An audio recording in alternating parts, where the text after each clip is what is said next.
Hello and welcome to this special episode where we try and understand the secret sauce to a happy and content life from an enlightened soul. We have all spent countless hours pondering over the concept of happiness, how to achieve it, how to retain it when we find it. Many such questions have plagued each of us at some point in our lives. And in this episode, we aim to answer all these questions and more. Hi, I'm Dr. Aditi Govitrikar, and today I'm about to meet a man who, in his own words, started with nothing, became something, achieved everything, only to realize we are nothing. After 25 years of achieving his goals and worldly successes, he realized that life was not just about accumulating wealth. This is when he opened 3 destitute homes spread across Bengaluru that today take care for over 800 homeless and needy people, their food, clothing and medical care. They are a part of his family. He got this realization that he was not the name he had been living with for the past 48 years, but the divine soul, and this brought about a metamorphosis in him. Thus, he transformed his name to AiR, Atman in Ravi. Since then, AiR has devoted his life to reaching out to others and assisting them in overcoming their ignorance and awakening them to the truth. He has written and published over 60 books, composed and performed over 1400 bhajans, while also giving countless talks and organizing spiritual retreats to aid individuals in their spiritual development. Let's hear from him the learnings he has accumulated over the years and the philosophies he lives by today.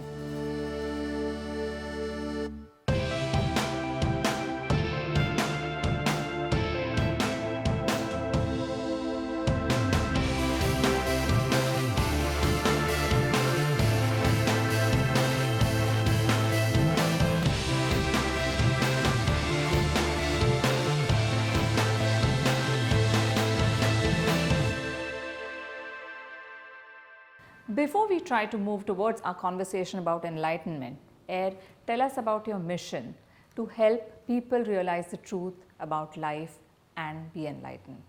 Actually, my life started with 25 years of success and achievement. That was my passion, that was my obsession.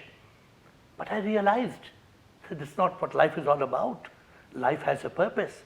I was blessed to move from that journey of achievement past fulfillment and then reach that state of enlightenment.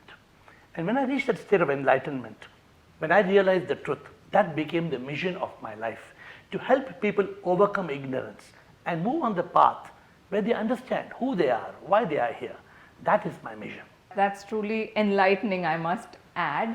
Now, we gave our audience a glimpse of your efforts towards that with books, bhajans, blogs and so much more. But you also have an NGO. Tell us about that. So when we started this NGO 25-30 years back, we had a few people in our home. Now we have 3 homes with 800 people. Earlier it was good karma, trying to do good deeds of service. But now we serve humanity as God. Because my realization is this, that every soul is a manifestation of the divine. Therefore, when I see you, I don't look at you as the skin. I look at you as the divine that is within. When we serve, we are not serving to do good karma. We are serving each human being because they are a picture of God.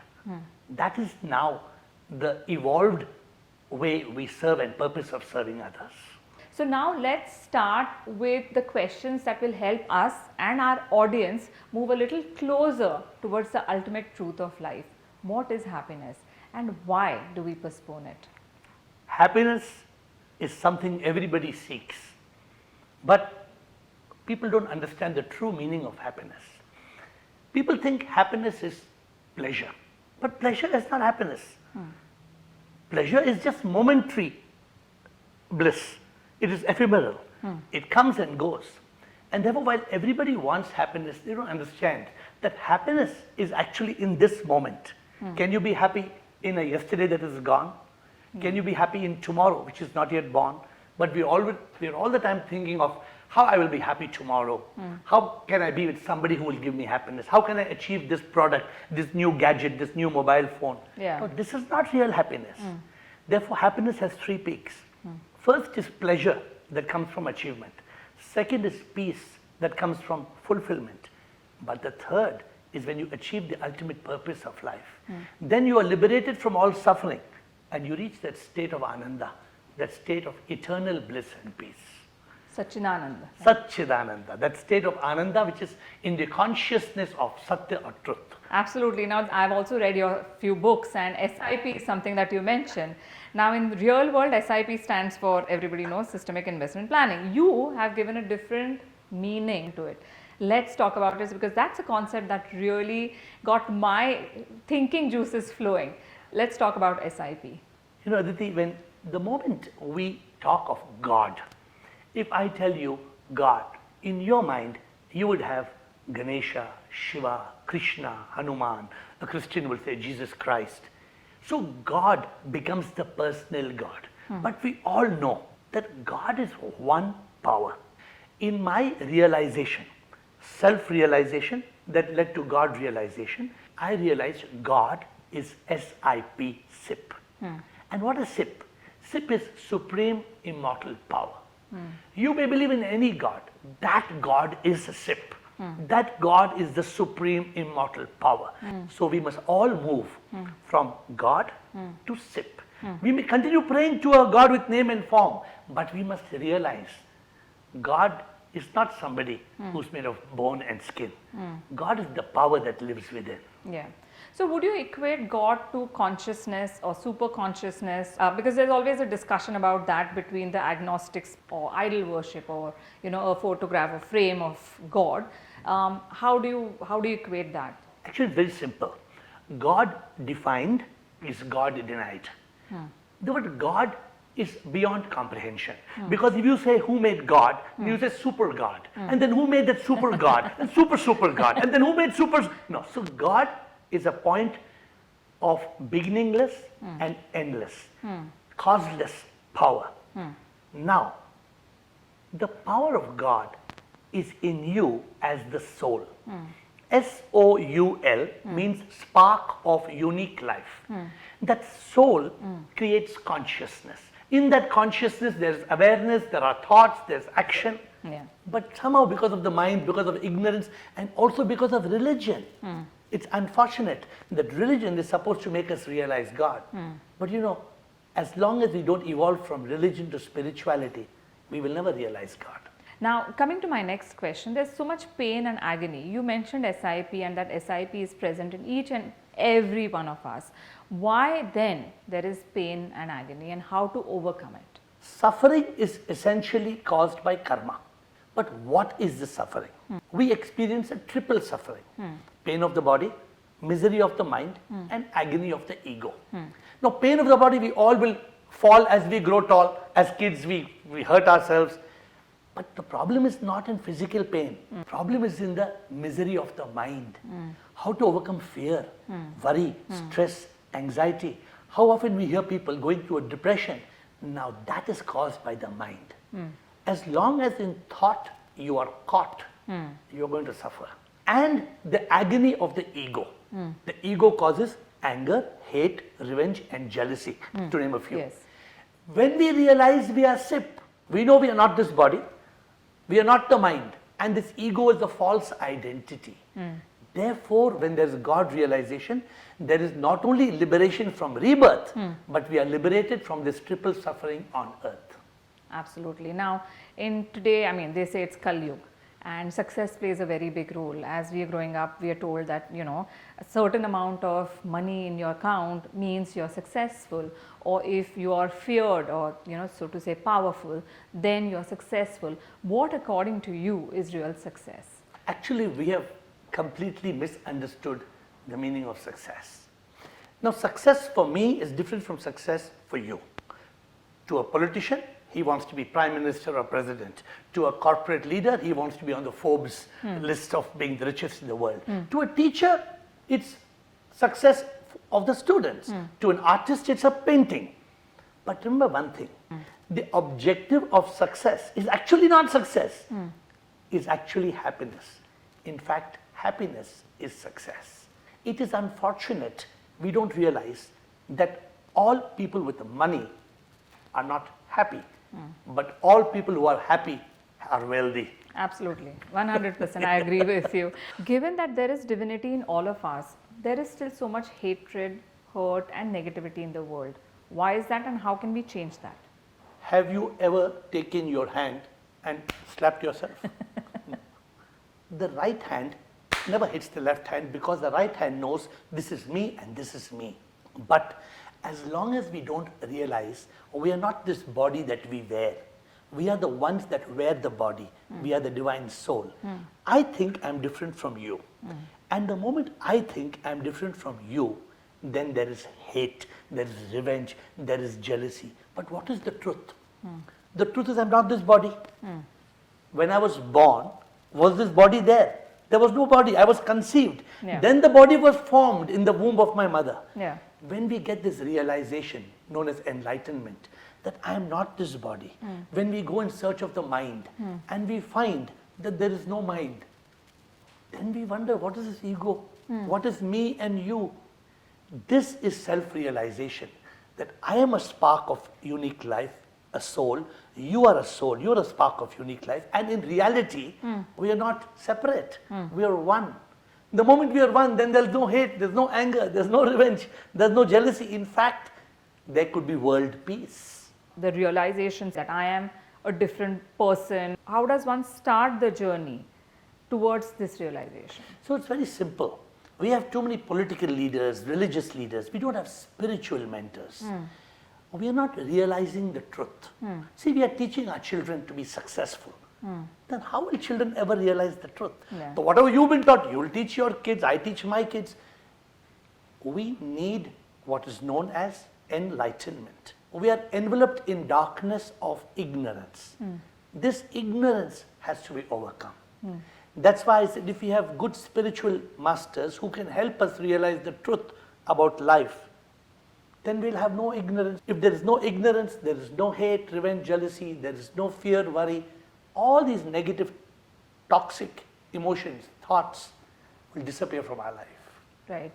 So I think what is important for us, audience, to realize is that seeking truth or seeking to be on this journey of enlightenment, that is the beginning of the journey per se, to acknowledge that yes, right now I'm feeling negativity, I am being hurt or insulted, which to an extent is a superficial way of being, but to go beyond that to understand who we are, who people around us are, to really achieve world peace, and then to inculcate the same in children. Am I right? Absolutely. I think what you touched upon, we must work towards realization of the truth. This realization is enlightenment. Somehow we think enlightenment is a big word. No. Why can't we accept the reality called death? When you tell somebody, you talk about death, they don't want to talk. Why? Death is certain. But will you die? You will not die. The body will die. Why don't we understand this? We tell people, he passed away. We say RIP. Now what is RIP? Rest in peace. Who will rest in peace? The person who's dead is already pieces. Our goal is realization of the truth. It's not religion. All religions are good. But we have to go beyond religion. We have to go beyond just a God to understand who is this power, what is this power, what is life, what is death, what is the purpose of our existence. How much of money you may make, how much of success you may achieve. You can't take a pin with you. You know it and I know it. But an 80-year-old man is still worried, how much money in my bank account? He may be dying tomorrow. Yeah. But he doesn't understand, doesn't realize it. So how does one get over the attachment of worldly things or earthly things? I mean, intellectually one gets it, but you step out and I don't find my shoes, I will again go like, oh my God, where am I? There comes the attachment. So how does one get out of it? So there are two or three things. One, to be in a state of consciousness. Because in a state of consciousness, if my shoe is lost, not the end of the world. But if you're in a state of mind, then your mind gets angry, upset, who took my shoe, where did it go, it was my favorite shoe. So, one, we must be in consciousness. Two, people have knowledge, but knowledge they get in college. They don't have realization. Realization is, I come with nothing and I go with nothing. This is the truth now. Nobody is the man. You say we have attachments. This attachment is a cause of misery. If we are attached, then we have expectations. If we have expectations, we have disappointments. We don't want to be unhappy, but we are making ourselves unhappy. Yeah. So this needs realization. This needs consciousness. This needs moving from this fast-paced material world to a beautiful, simple, peaceful, spiritual world. Thank you so much. Any parting words? I know you spoke a lot and it has been very, very enlightening, but just a few last words that you want to leave our audience with. We spoke so much, but the essence of what we spoke is this. Why did we come to earth? What is the purpose of a human birth? Why am I not a dog or a frog, a butterfly, a bee or a tree? Because a human being has a purpose. The purpose of life is to discover the purpose of life. And the purpose is this, not just to live, laugh, and to die. Before I die, I must find out who am I. I'm not this body. This body was a zygote, then it was born, one day it will grow old and it will die. But I will not die. Therefore, the purpose of our life on earth is to realize that in that final moment called death, there are one of two things. If I am not enlightened that I am the soul, then I, the body will die, but I, the me, the mind and ego, will carry karma and come back in another birth on earth. But if I realize I am the divine soul, if I achieve that goal, then I will be liberated from the cycle of rebirth and united with the divine. These are my parting words, that we, even the Katha Upanishad talks of it, our goal to realize we are the soul, to be liberated and to be united. That was indeed very well put. Thank you so much for taking out time and helping me and our audience to get a little closer to truth and the secret of life AiR. Now, it has truly been an amazing experience to see the world from your point of view. And I'm sure the audience will benefit as much as I did. All we can pray is that someday the world will become a happier place, it will be peaceful and all the beings will be enlightened beings. Thank you.